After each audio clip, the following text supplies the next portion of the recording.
Well, hey there, food allergy mama. After 18 years of navigating food allergies and 15 years of school experience, I know just how overwhelming it can feel to hand your little one over to someone else.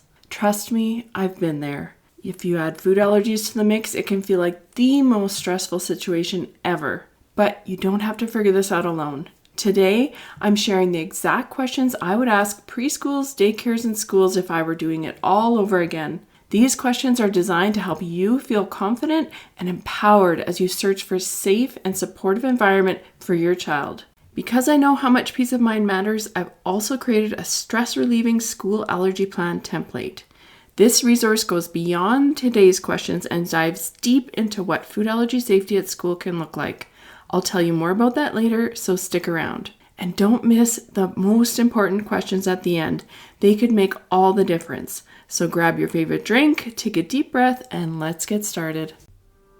Hey food allergy mama, if you're here, you've likely experienced the scary and lonely food allergy diagnosis with your child. Unfortunately, food allergy parents aren't taught how to navigate the food allergy lifestyle, and it's easy to feel alone and discouraged sometimes. But I'm here to show you that food allergy life doesn't have to feel restrictive, scary, or isolated. I'm Karina, and I'm a 17-year food allergy mom and food allergy coach at Friendly Pantry Consulting. I specialize in making food allergy life safer and less worrisome for food allergy families like yours. I'm not perfect, but over 17 years, I've learned a lot the hard way, and I'm sharing the secrets and resources you won't hear anywhere else that will help you feel confident living with food allergies faster and easier than I did. From introducing allergens, travel, navigating school, and educating friends and family, this podcast will give you the essential tips and strategies you need to help your food allergy child and family thrive. Welcome to the show. Now's the time to empower your child so they can help keep themselves safe as they become more independent. My Food Allergy Kids Empowerment Guide is designed for kids aged 2 to 7 years old so they are prepared for daycare, preschool, and school. Grab it for free at friendlypantry.com/empowerment. So before we start, I want to remind you about the tone of these conversations because they really don't have to feel demanding or confrontational. Really, the key approach is a partnership. And I want to remind you that most preschools want to work with you to ensure your child is safe and your child is included. So by approaching them with kindness and collaboration, you're going to create a team of people who are invested in your child's well-being. And so the first question that I think is crucial to ask will help you get a feel for their food allergy knowledge. And this is, how do they manage severe food allergies? And I know this is really broad, but it's meant to get an idea of how much they really know and to kind of let them lead into it without you giving them hints about what you want to hear. So what they choose to talk about here is going to help you get a feeling for how allergy savvy they are. And it could give you an indication about whether they welcome kids with allergies or if it seems like they feel like allergies are going to be an inconvenience. So by asking this question first, you're able to decide if you even need to go any further in your questioning or not, especially if they don't seem overly welcoming to kids with food allergies. A couple things to listen for in the responses are, how do they manage food in all situations, from prepping to snack time and celebrations? Do they understand what cross-contact or cross-contamination is? Will your child's allergens be served to other kids around them? And if so, how do they plan to contain the allergen to ensure your child doesn't come into contact? And what are their cleaning practices when it comes to food? Do they wipe tables before and after eating? Do they wash kids' hands before and after? Do they encourage non-food rewards and celebrations? So next, if they answer in a way that really seems knowledgeable and helpful to you, then you can go into more detail with the following questions. So question number 2 is, what training does the staff take about food allergies and how often? So it's important that the provider understands preventative measures like cross-contact, especially since the possibility of cross-contact is really high when you get a bunch of littles eating together. So training needs to not only have the preventative measures, but also the reactive measures, like what to watch for when it comes to anaphylaxis. And I think a lot of people think that it's just hives and breathing problems, but really they need to know that it includes fainting, swelling of the face, tongue and lips, vomiting, diarrhea, and even excessive coughing and sneezing. Another reactive measure they need to know is how to use the epinephrine device, of course. So this training needs to happen every year. Just like everyone else, teachers need the ongoing repetition and refreshing of information so it's clear in their minds. It's not enough to have the training once and then done. So this is the same reason that CPR certification is required to be done every single year to be valid. The next important question is, where will the epinephrine devices be kept? Now, understandably, schools want to find a safe place to keep the epinephrine that is not accessible to kids. So sometimes they lean towards locking it in an office or a cabinet, but unfortunately, this is really not advisable. If a reaction happens, epinephrine needs to be administered quickly, so it should be kept in a place that's easily accessible for adults without being locked. The last thing that should happen is for teachers searching for a key when a reaction is happening. And what happens if the person with the key has gone for lunch or is sick that day? The time wasted trying to get to the life-saving epinephrine could be fatal. Epinephrine should never be locked away. It needs to be easily accessible by all teachers and caregivers. Question number 4 is, what is the snack policy? So in one preschool, we had a situation where the preschool allowed parents to bring snacks for the entire class. And this was problematic because trying to educate every single parent about allergy safety issues like cross-contact is really difficult.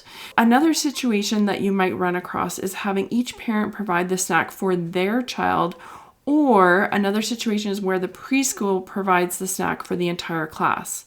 So in every situation, the teacher in school needs to ensure that your child gets the right food and doesn't accidentally eat another child's snack. So how is this going to happen? What are the processes they have in place to ensure allergy-friendly snacks are made without cross-contact? And how will the school ensure your child doesn't accidentally grab another child's food? Question number 5 is, how do they celebrate in the classrooms? So is there food like cake and treats involved during celebrations? And if so, who's going to provide it? Is it the parents? And if allergens are present, how are they going to make sure your child is included? One thing I really had no idea about when my girls started preschool and school was that it's not enough to just ensure that your child doesn't eat their allergens, because one of the most difficult things to deal with is your child feeling left out or lonely. Celebrations that focus on food instead of activities and fun are very difficult for food allergy kids to understand because it specifically excludes them. In my opinion, any celebrations at school should be non-food focused and activity based, or they should be safe for every single child. Otherwise, why are we celebrating? We want to celebrate with good things to eat and delicious things that our kids like, but by excluding people specifically, it's really going against the whole reason for celebration. Question number 6 is, are there curriculum activities that involve food? And will they include your child's allergen? If so, are they able to remove this from the curriculum and substitute it with something else? Or can they let you know in advance so that you can help them figure out something safe? Asking this question forces them to consider their curriculum activities through the view of food allergies. Question number 7 is, where will your child's emergency plan be kept, and how will they make sure that each teacher and staff member sees it? Okay, when my girls were starting preschool, I didn't even know there was such a thing as an anaphylaxis emergency plan. I actually don't think there was one at that time. So we have come a long way. Now I realize that the anaphylaxis emergency plan is one of the most essential tools for allergy safety. I send one for every field trip to every teacher, and I always have an updated one on file at the school. The great thing is that these plans have a place to put a picture of your child on top so teachers can see who has the allergy, and it's especially important for those substitute teachers and caregivers when they come into the classroom. But emergency plans will not be helpful unless they can be accessed and looked at by every teacher or caregiver who comes into contact with your child. In this way, it's important to have it in a spot where teachers will look at it and use it, including substitute teachers. Question number 8 is, what are their hand washing procedures? So wouldn't it be great if we knew that every single kid in your child's class never ate their allergen? It would be really great, but it really isn't possible to expect it or to enforce it. So instead, the next best thing is to make sure that every kid has their hands and face wiped as they arrive, and that they wash their hands before and after every single snack. Not only does this help with allergies, but it reduces germs and the passing on of the flu and colds as well. So what do you need to do next if you're sending your allergic child to preschool, daycare, or school? If this is you, these questions are a really great start, but there are more to consider. Many years ago, I created a template of the questions I asked the teacher every single year. If there was a problem or the teacher didn't understand it, I would add to the template or reword the questions so that they would be more clear. After 15 years, I now have a thorough 10-page template that has 15 years of experience behind it. Now, when I meet our teacher every fall, everything is one spot and I feel organized and ready. I'm confident that I'm not missing anything, that the teacher won't be overwhelmed with information, or that I'll feel like I'm demanding, and the school year will start off right and only get better. This low-cost template works for your preschool, your daycares, and schools in USA and Canada. You can even use it as a starting point for your 504 plan.